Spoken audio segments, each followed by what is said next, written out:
Hello and welcome. I've been playing Pokemon Unite a lot lately, and I was having a very hard time getting from Ultra Rank into Master Rank. So I took a lot of time thinking about, well, what's going wrong? Why am I not winning the games I need to win to get to Master? It's very easy to say something like, oh, well, it was the jungler's fault, they didn't do such and such, or oh, the people at bottom lane or the people at top lane were feeding, or blah, blah, blah. But, these things are going to happen. So I sat down and I thought, what problems are consistently stopping my team from winning? And it usually came down to the fact that the enemy team had a higher level than my team. So I took some time and I thought about, why does the enemy team have a higher level than my team? And it's usually because they're winning the Dreadnought fights that we're not winning. So I started thinking to myself, okay, I'll just make sure I get to Dreadnought, I'll fight on Dreadnought, but quite often my team wasn't helping me on Dreadnought. So I thought, okay, how can I fix this? How can I make sure that my team is engaging in the Dreadnought fights? And that's when I came up with this strategy, and I gotta tell you, this strategy is super successful. I've had a lot of luck with it, and I really think you should try it. First, I thought to myself, why is my team not rotating down?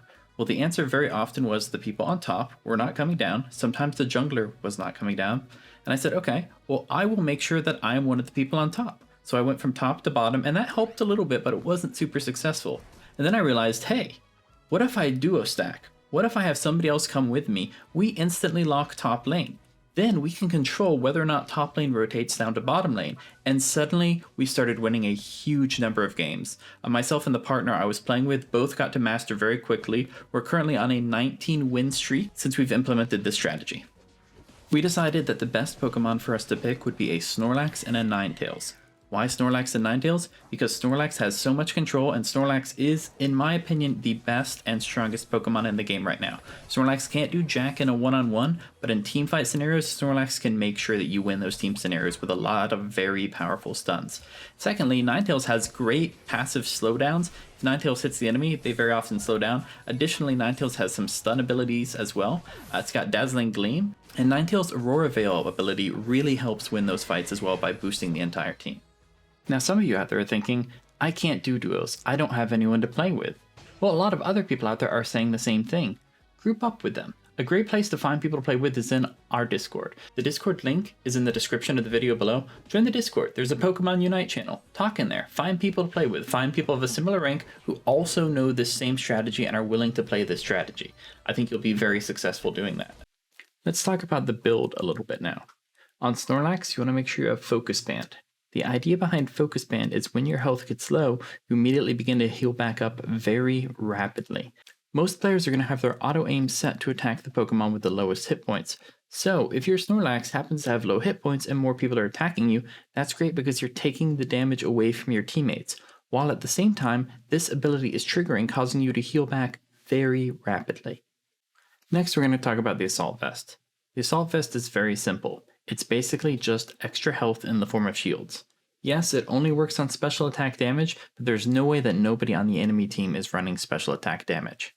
Finally, Buddy Barrier is a must for literally every Pokemon.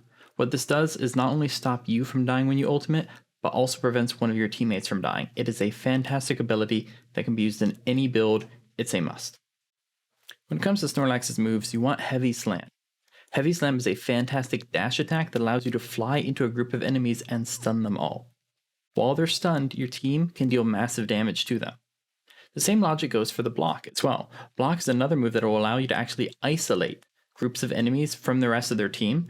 While you're isolating them, you keep pushing them with your block so they're constantly stunned, meanwhile your team is dealing damage to them.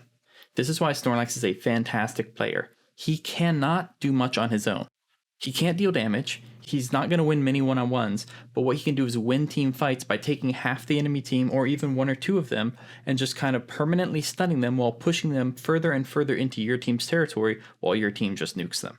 Ninetales is very simple. Ninetales is a damage dealer that cannot take much damage because it has very low health. For this reason, we have the Wise Glasses to increase the special attack, and we've got the Shell Bell to heal back up while you're dealing damage. Again, we make sure that we have the Buddy Barrier because the Buddy Barrier will win team fights. We want to make sure we have Dazzling Gleam because it is another fantastic stun ability. And we want Aurora Veil to really help with our survivability and damage output. While Snorlax is primarily going to be used for crowd control, we want Ninetales to have a little bit of crowd control ability, but Ninetales is primarily going to be there to deal damage. When you load in, instantly lock your Pokemon and select the top lane. make sure the rest of your team knows you want to go to the top. In the very beginning of the game, you will not be encountering the enemy. That means that if you have an opening strategy, you can execute it over and over and over again without having to worry about variations caused by contact with the enemy. Let's talk about the opening I use now. When you first come out, you're going to want to take tackle and use it immediately. Then you're going to do some light taps on these wild Pokemon, but you want to make sure you're moving forward quickly. Let the Ninetales get the last hits on most of them. When you approach these two, you want to aim your tackle in the middle to hit both at the same time. At this point in time, you can push into the enemy territory and fight over their wild Pokemon. If you manage to get both their A-Bomb and the shared Corphish, that's a huge XP boost. You want to be aggressive here, but not reckless.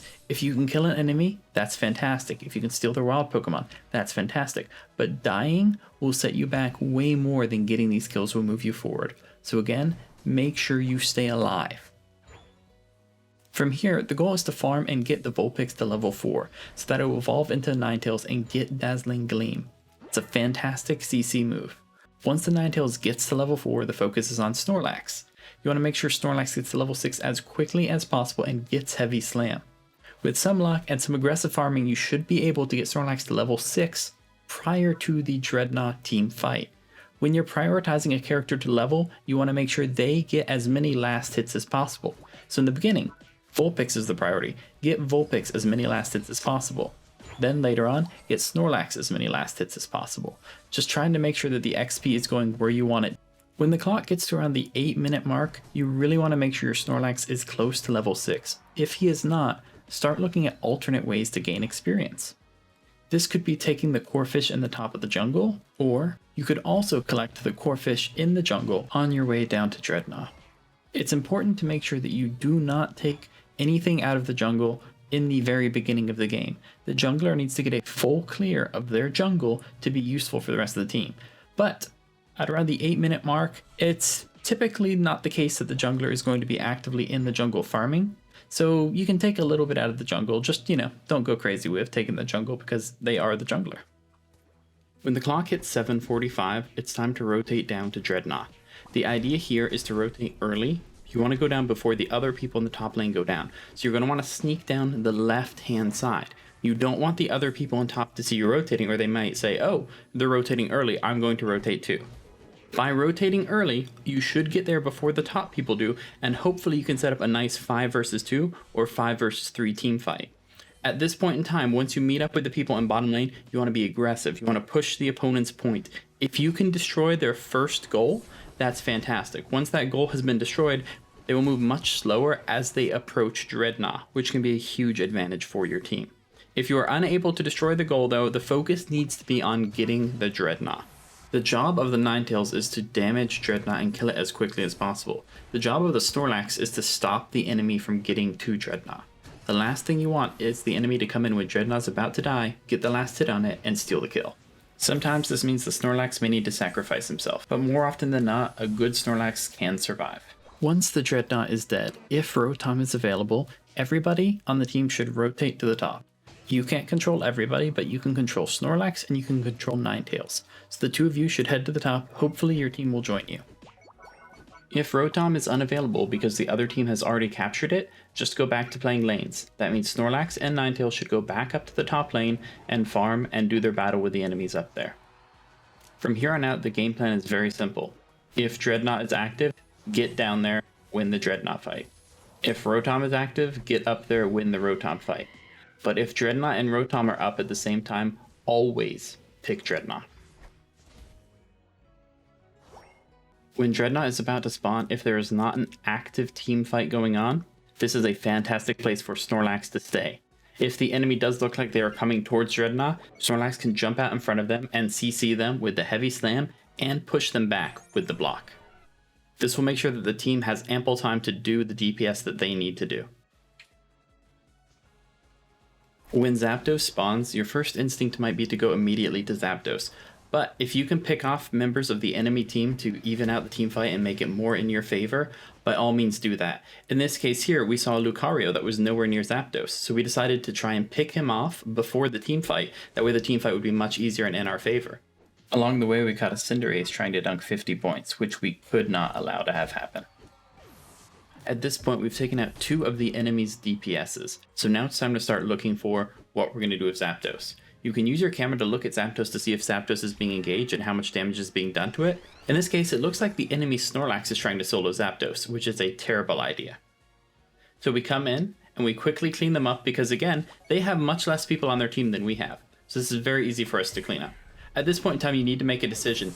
Do you kill Zapdos, or do you defend Zapdos? If you're in the lead, it's safer to defend Zapdos. However, in this case, the enemies are constantly trickling in. We can't really disengage from Zapdos. This was a very risky play, but the team decided to go for killing Zapdos. I didn't really agree with that play. I think we had the time to disengage, pull the enemy off, and let Zapdos' health respond. But again, you have to do what your team is doing. If your team's nuking Zapdos, you need to be nuking Zapdos too. That way it'll go down as quickly as possible. At this point in time, you've pretty much won the game. You got Zapdos, you got your dunks in, and things are straightforward. However, if you don't have Zapdos, things are a bit different.